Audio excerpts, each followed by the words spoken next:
जय श्री राम दोस्तों, स्वागत है आपका अपने चैनल स्टूडेंट पॉइंट वीडी में। तो आई होप आप सभी लोग अच्छे होंगे। तो दोस्तों हम केमिस्ट्री का 25 डेज क्रैश कोर्स कर रहे हैं, जिसमें हम लगभग डे 22 तक अपना 90% सिलेबस कर लिया है।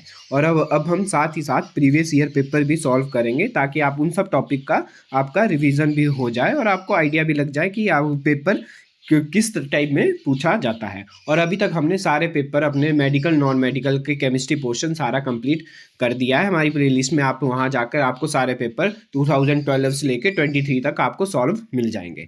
तो दोस्तों आज हम पढ़ने वाले हैं नवंबर 2022 का पेपर। तो दोस्तों हमारा पहला क्वेश्चन है, following reaction is an example of dash reaction.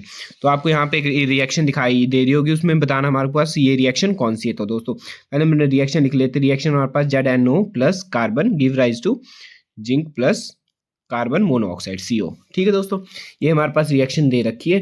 तो ये किसका एग्जाम्पल है, ये हमारे पास क्वेश्चन था। तो दोस्तों यहाँ पे क्या हुआ, यहाँ पे पहले O था, यहाँ से क्या हुआ, रिमूवल ऑफ ऑक्सीजन हो गया। रिमूवल ऑफ ऑक्सीजन जब भी होता है तो दोस्तों उसको क्या बोलते हैं, रिडक्शन। क्या बोलते हैं, रिडक्शन बोलते हैं। और जब भी हमारे पास एडिशन ऑफ ऑक्सीजन होता है, यहाँ पे कार्बन था और यहाँ जाके क्या बन गया, ऑक्सीजन लग गया इसके पास। यहाँ पे क्या हुआ, एडिशन ऑफ ऑक्सीजन हुआ।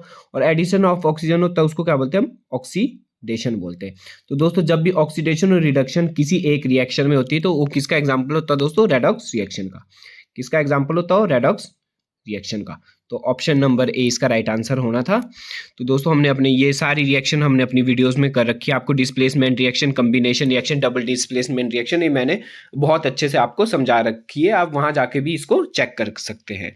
नेक्स्ट क्वेश्चन हमारे पास दोस्तों, cloud formation occurs due to the process. जो हमारे पास क्लाउड फॉर्मेशन होती है वो कौन सी प्रोसेस से होती है दोस्तों। तो इसमें हमारे पास ऑप्शन है, पहला है हमारे पास इवेपोरेशन, कंडेंसेशन, ट्रांसपीरेशन या ऑल ऑफ दी अबव। तो दोस्तों इसका आंसर हमारे पास कंडेंसेशन। कंडेंसेशन से कैसे होती है दोस्तों हमारे पास क्लाउड फॉर्मेशन, क्योंकि जो हमारे पास वाटर वेपर्स होते हैं, जो वाटर वेपर्स होते हैं उन्हीं से क्लाउड बनते हैं दोस्तों। और क्लाउड में क्या भर जाता है दोस्तों, पानी भर जाता है, मतलब लिक्विड बन जाता है। तो वाटर वेपर किस फॉर्म में होते हैं, गैस फॉर्म में होते हैं। गैस से क्या बन जाता है, लिक्विड बन जाता है। तो उस प्रोसेस को क्या बोलते हैं दोस्तों, उसको बोलते हैं हम कंडेंसेशन प्रोसेस। मतलब ऑप्शन नंबर बी इसका राइट आंसर होना था। बढ़ते हैं हम नेक्स्ट क्वेश्चन की तरफ।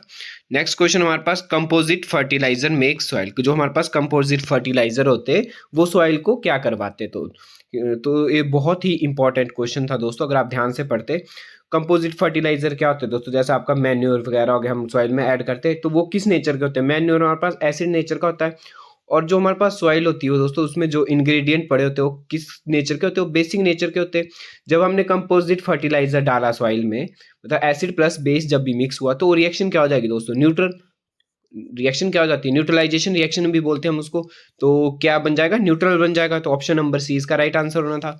तो कई बार क्वेश्चन ऐसे भी आ जाता है हमारे पास कि मैन्योर किस नेचर के होते हैं। तो मैन्योर हमारे पास किस नेचर के होते हैं दोस्तों, एसिडिक इन नेचर। ठीक है, और जो सॉइल होती है वो किस नेचर की होती है हमारे पास, बेसिक इन नेचर। तो नेक्स्ट क्वेश्चन हमारे पास 34th क्वेश्चन, कि tooth decay start at pH value of mouth. तो दोस्तों ये बहुत ही इंपॉर्टेंट क्वेश्चन है। इन्होंने बहुत ही ध्यान से समझना इस क्वेश्चन को, कैसे इन्होंने पूछा था। इन्होंने हमारे पास 4 ऑप्शन दिए हैं। ठीक है दोस्तों, वैसे हमारे पास टूथ डीके जब भी स्टार्ट होती है वो कैसे स्टार्ट होती है, लेस देन, जब भी 5.5 से हमारे पास माउथ की pH हो जाएगी, जब भी माउथ की pH कितनी हो जाएगी, लेस देन 5.5 हो जाएगी, तो हमारे पास क्या हो जाता है, टूथ डीके शुरू हो जाता है। मतलब हमारे दांत खराब होने शुरू हो जाते हैं। कब, जब हमारी pH कब होती है, किससे कम होनी चाहिए, 5.5 से कम। पर जब दोस्तों यहाँ पे आप 4 ऑप्शन देखोगे, 7.0, एक इन्होंने क्या दिया, दूसरा ऑप्शन क्या दिया 5.5, थर्ड ऑप्शन क्या दिया 7.8 और डी ऑप्शन क्या दिया 5.2। तो इसका आंसर क्या होना दोस्तों, ऑप्शन नंबर डी 5.2। क्योंकि इनमें से लेस देन 5.5 कौन सी है, सिर्फ 5.2 है। ठीक है, ये वाला दोस्तों हमने बहुत से स्टूडेंट्स ने ये वाला ऑप्शन टिक किया था, क्योंकि 2 डीके कब स्टार्ट होता है, लेस देन 5.5 से।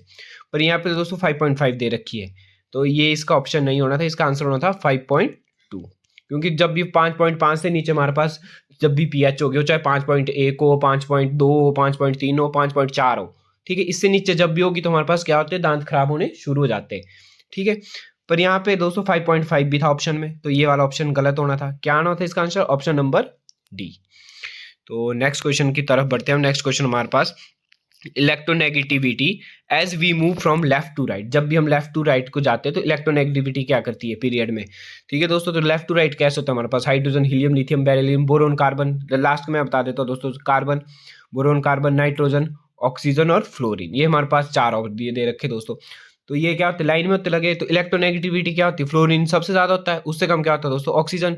ठीक है, तो मतलब जब भी हम कैसे जाते हैं, लेफ्ट से राइट जाते हैं, इलेक्ट्रोनेगेटिविटी क्या कर रही है, इंक्रीज कर रही है। कार्बन थोड़ा कम था, उससे ज्यादा नाइट्रोजन, उससे ज्यादा ऑक्सीजन, और सबसे ज्यादा कौन सा होता है, फ्लोरीन होता है। तो इलेक्ट्रोनेगेटिविटी क्या कर रही है दोस्तों, इंक्रीज कर रही है।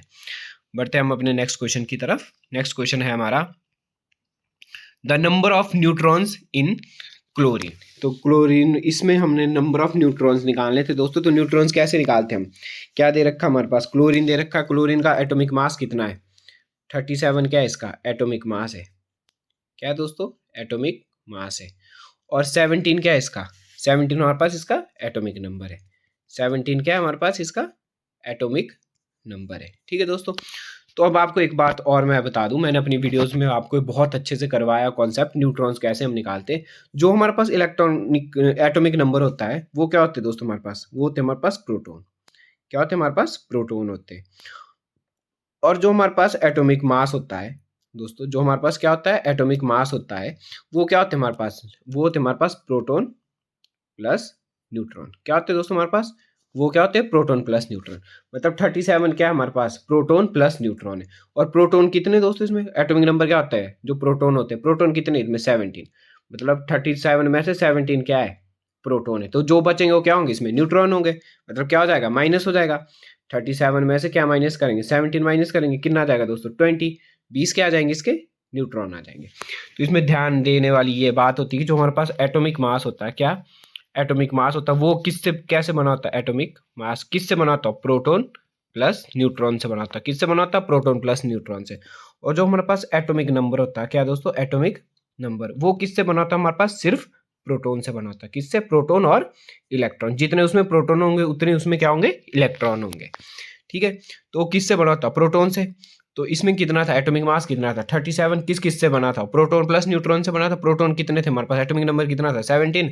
तो जो बचेंगे वो क्या होंगे, न्यूट्रॉन होंगे। तो कितने बचे हमारे पास, 20 बचे। 20 के आगे इसमें न्यूट्रॉन आ गए। तो आई होप आप सभी को ये वाला क्वेश्चन बहुत अच्छे से समझ आ गया होगा। बढ़ते हैं हम नेक्स्ट क्वेश्चन की तरफ। दोस्तों अगर आपको सच में यूजफुल लगती है हमारी वीडियो, तो हमारी इस वीडियो को लाइक जरूर करें और शेयर अपने दोस्तों तक जरूर करें। नेक्स्ट क्वेश्चन हमारे पास, टमरिंड कंटेन्स। तो टमरिंड को क्या बोलते हैं दोस्तों हमारे पास, ये तो हमारे पास इमली क्या होती है, हमारे पास ये इमली होती है। ठीक है, तो उसमें कौन सा एसिड पाया जाता है दोस्तों। तो ये क्वेश्चन, जो ये वाला पेपर था, बहुत ट्रिकी सा पेपर था। ठीक है, तो ये वाला क्वेश्चन बड़े ध्यान से सुनना दोस्तों। जो हमारे पास इमली होती है उसमें citric acid, tartaric acid, succinic acid और ऑल ऑफ दी अबव, हमारे पास 4 ऑप्शन दिए थे। तो वैसे अगर हमारे पास, अगर कई बार ऑप्शन में क्या होता है, ऑल ऑफ दीज की जगह यहाँ पे कुछ और दिया होता है। ठीक है, तो उसमें जब अगर ऑल ऑफ दीज की जगह कुछ और दिया होता तो उसका आंसर होना था हमारे पास टार्ट्रिक एसिड। पर जब दोस्तों इसमें तीनों ये दे रखे, ठीक है, सिट्रिक एसिड भी दे रखा है, टार्ट्रिक एसिड भी दे रखा है और सक्सीनिक एसिड भी दे रखा है, तो इस ये तीनों हमारे पास इमली में पाए जाते हैं। तो इसका राइट आंसर क्या होना था, ऑल ऑफ दी अबव। ठीक है, कई बार दोस्तों यहाँ पे कोई और ऑल ऑफ अबव की जगह कोई और एसिड दिया होता है। ठीक है, उसमें इसका राइट आंसर क्या होना था, टार्ट्रिक एसिड होना था। ठीक है, तो ये भी थोड़ा ट्रिकी जैसा क्वेश्चन था। ये वाला सारा ही पेपर ट्रिकी जैसा क्वेश्चन है। ठीक है, नेक्स्ट क्वेश्चन की तरफ बढ़ते दोस्तों हम। Next question, dash is an antacid. तो जिन्होंने मेरी वीडियोस दे रखी है 25 डेज क्रैश कोर्स वाली, उसमें मैंने बहुत अच्छे से बता रखे थे कि आंट एसिड्स क्या होते हैं। ठीक है, तो आप जो तो बहुत अच्छे से बता पाएंगे कि इनमें से आंट एसिड कौन से होते हैं दोस्तों। तो आंट एसिड कौन से होते हैं इसमें, इसमें होते हैं हमारे पास AlOH3 भी आंट एसिड होता है, MgOH2 भी आंट एसिड होता है। ठीक है, एल्युमिनियम हाइड्रोक्साइड और मैग्नीशियम हाइड्रोक्साइड भी हमारे पास दोनों क्या होते हैं, आंट एसिड होते हैं। ठीक है, आंट एसिड का काम क्या होता है दोस्तों, आंट एसिड का काम होता है हमारे पास जो हमारी एसिडिटी को रिमूव करते हैं, उनको क्या बोलते हैं हम, आंट एसिड बोलते हैं। ठीक है, तो यहाँ पे ऑप्शन नंबर डी इसका राइट आंसर होना था, मिक्सचर ऑफ AlOH3 और MgOH2। एक दोस्तों फेमस आंट एसिड है, वो भी बहुत बार पूछे देते हैं, रैनिटाइडिन। रैनिटाइडिन भी हमारे पास क्या है, एक आंट एसिड है। ठीक है दोस्तों, ये भी बहुत बार पेपर में आ रखा है, तो आप इसको भी याद कर रखना कि रैनिटाइडिन भी हमारे पास क्या है, एक आंट एसिड है। बढ़ते हम नेक्स्ट क्वेश्चन की तरफ। Dash disease is caused by the air pollution. इनमें से कौन सा डिजीज है जो एयर पॉल्यूशन कॉज करता है। तो जॉन्डिस नहीं करता दोस्तों, मलेरिया भी नहीं करता, कौन सा करता है, ब्रोंचिटिस हमारे पास जो है, ये कौन सा डिजीज है जो कि एयर पॉल्यूशन करता है। तो ऑप्शन नंबर सी इसका राइट आंसर होना था। ठीक है दोस्तों, नेक्स्ट क्वेश्चन हमारे पास, dash is the lightest particle. इनमें से सबसे लाइटेस्ट पार्टिकल कौन सा है। तो इसमें 4 ऑप्शन दोस्तों, प्रोटॉन आपको दिखाई दे रहे होंगे, मैं लिख देता हूँ यहाँ पे, प्रोटॉन, नेक्स्ट हमारे पास दोस्तों अल्फा पार्टिकल्स, नेक्स्ट क्या है हमारे पास अल्फा पार्टिकल्स, उसके बाद क्या है दोस्तों हमारे पास बीटा पार्टिकल्स, और लास्ट ऑप्शन हमारे पास क्या है दोस्तों न्यूट्रॉन। तो इसका राइट आंसर होना था हमारे पास बीटा पार्टिकल सबसे लाइटेस्ट पार्टिकल्स होता है। अगर दोस्तों पूछा होगा इलेक्ट्रॉन प्रोटॉन न्यूट्रॉन में तो सबसे लाइट हमारे पास क्या होता है दोस्तों इलेक्ट्रॉन होता है, ये भी याद कर लेना। तो इसका राइट आंसर कौन सा होना था, डैश इज लाइटेस्ट पार्टिकल कौन सा दोस्तों, option number C beta particles. बढ़ते हैं हम नेक्स्ट क्वेश्चन की तरफ। नेक्स्ट क्वेश्चन हमारे पास particles in water at 0 degree celsius have dash energy as compare to the particles at ice. हमारे को बताना कि जो हमारे पास वाटर के पार्टिकल्स है और आइस के पार्टिकल्स है उसमें एनर्जी कैसे होती है दोस्तों एट सेम टेम्परेचर पे। तो दोस्तों इसमें बहुत से लोगों ने क्या किया था, इसका आंसर सेम कर दिया था। तो इसका आंसर सेम नहीं होना था, इसमें कॉन्सेप्ट आता है हमारे पास लेटेंट हीट ऑफ फ्यूजन। कौन सा कॉन्सेप्ट आता है, लेटेंट हीट ऑफ फ्यूजन, आपने पढ़ रखा होगा दोस्तों। लेटेंट हीट ऑफ फ्यूजन हमारे पास इसका कॉन्सेप्ट आता है। तो वो किसका ज्यादा होता है दोस्तों, हमारे पास लेटेंट हीट ऑफ फ्यूजन होता है हमारे पास इसका वाटर पार्टिकल्स ऑफ वाटर का ज्यादा होता है as compare to particle of ice. तो इसका आंसर क्या होना था, particle in water have more energy, उसमें क्या ज्यादा एनर्जी होती है, more energy as compare to particles in ice. तो ऑप्शन नंबर सी इसका राइट आंसर होना था। तो बढ़ते हैं हम नेक्स्ट क्वेश्चन की तरफ। तो दोस्तों जिन्होंने मेरी वीडियोस देख रखी होगी वो भी बहुत अच्छे से बता पाएंगे कि इसका आंसर क्या है। Temporary hardness of water is removed by, temporary hardness of water हमने कर रखा था दोस्तों कि दो ही मेथड से हम टेम्परेरी हार्डनेस ऑफ वाटर को रिमूव कर सकते हैं। तो कौन से दो मेथड थे दोस्तों, क्लार्क मेथड, और दूसरा मेथड कौन सा था कमेंट बॉक्स में बताएंगे हमारे मेरे को कि दूसरा मेथड कौन सा था टेम्पररी हार्डनेस ऑफ वाटर के लिए रिमूव करने के लिए कौन सा मेथड का हम यूज करते थे। दो मेथड थे, एक तो हो गया दोस्तों क्लार्क मेथड, दूसरा क्या था हमारे पास बाई बॉइलिंग। बाई बॉइलिंग से भी हम क्या करते दोस्तों, बाई बॉइलिंग मेथड से भी हम टेम्पररी हार्डनेस ऑफ वाटर को रिमूव कर सकते हैं। तो ऑप्शन नंबर ए इसका राइट आंसर होना था।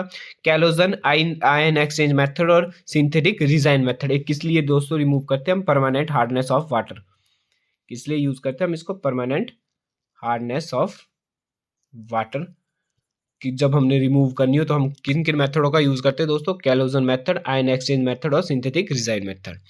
बढ़ते हैं हम नेक्स्ट क्वेश्चन की तरफ दोस्तों। नेक्स्ट क्वेश्चन हमारे पास dash oxide of nitrogen is a coloured gas. ये भी दोस्तों हमने बहुत बार क्वेश्चन कर लिया, कौन सा ऑक्साइड हमारे पास नाइट्रोजन, ये तो दोस्तों हमने शायद जो हम वीडियोस के एंड में क्वेश्चन करते हैं प्रैक्टिस सेट उसमें मैंने ये वाला क्वेश्चन डाल रखा था दोस्तों।